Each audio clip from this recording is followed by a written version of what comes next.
Mapagpalang hapon po sa inyong lahat mga kalabharts. Ako po muli ang inyong kalabharts, Mr. DJ Busini. Ako po'y kagagaling lamang sa Italia at kararating ko lamang po dito sa ating bansang Pilipinas.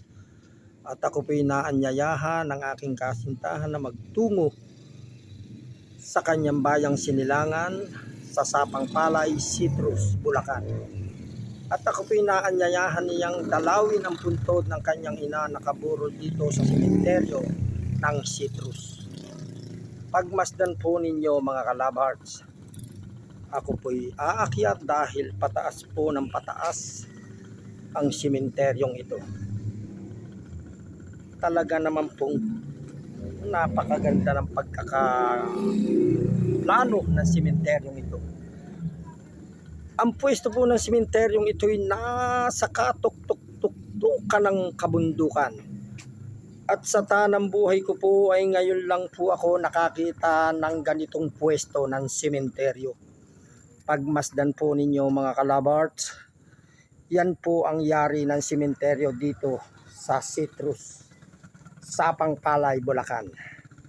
Ayan po mga kalabharts, tingnan po ninyong mabuti.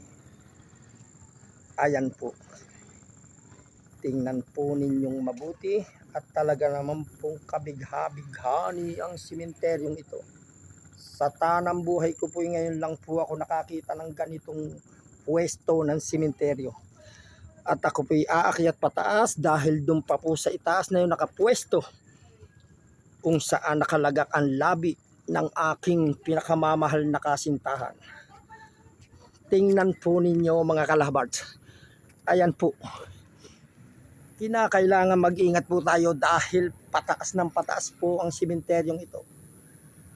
Tingnan po ninyo kung gaano kapulido ang pagkakagawa sa sementeryong ito. Ayan po. Isasama ko na rin po sa video ang aking mga kasama, ang pamangkin ng aking pinakamamahal na kasintahan. Ayan po sila at nagpi-picture taking pa.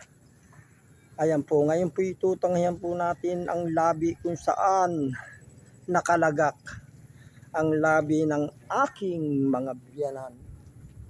Ayan po mga kalabharts. Merabilyosa, fantastika, amazing.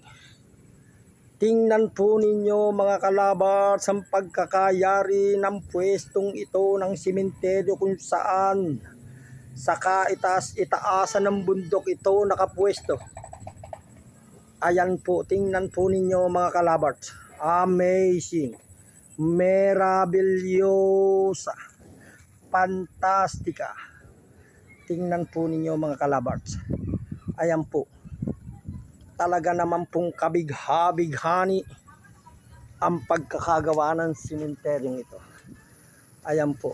Ating pong tutunghayan kung saan naroon at nakalagak ang labi ng aking pinakamamahal na biyanan. Ayan po. Tingnan po ninyo mga kalabharts. Talaga naman pong nakakagiling tingnan. Ayan po, ayan po. Makikita po natin ang mga taong dumadalaw sa kanilang mga kaanak, sa kanilang mga minamahal na namayapan. Ayan po. Tingnan po ninyo mga kalabharts. At tunay po namang ako'y nagugulmihanan sapagkat ang pwesto po ng sementeryong ito ay nasa tuktok ng kabundukan ng parting Sapang Palay ng Bulacan. Tingnan po ninyo. Style apartment mo ang pagkakayari ng sementeryong ito. Pare-pareho ang sukat, pare-pareho ang haba, pare-pareho ang luwang. Tingnan po ninyo mga kalabharts. Sa tanang buhay ko ngayon lang po ako nakakita ng ganitong pagkakayari at pwesto ng sementeryo. Ito po ay nakapwesto sa pating kataas-taasan ng bundok. Ayan po mga kalabharts. Ayan po, tingnan po ninyo mga kalabharts. Makikita po natin ang ilang mga tao na dumadalaw sa kanilang mga mahal sa buhay na namayapa. Tingnan po ninyo mga kalabharts. meravigliosa, fantastica, amazing.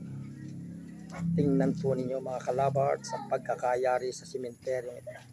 Pulidong pulido. Ayan po.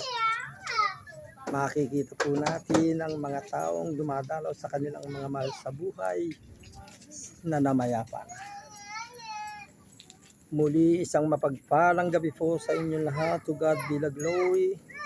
At muli ito po ang inyong lingkod, Mr. DJ Busini, nagsasabing to God be the glory. Thank you for watching.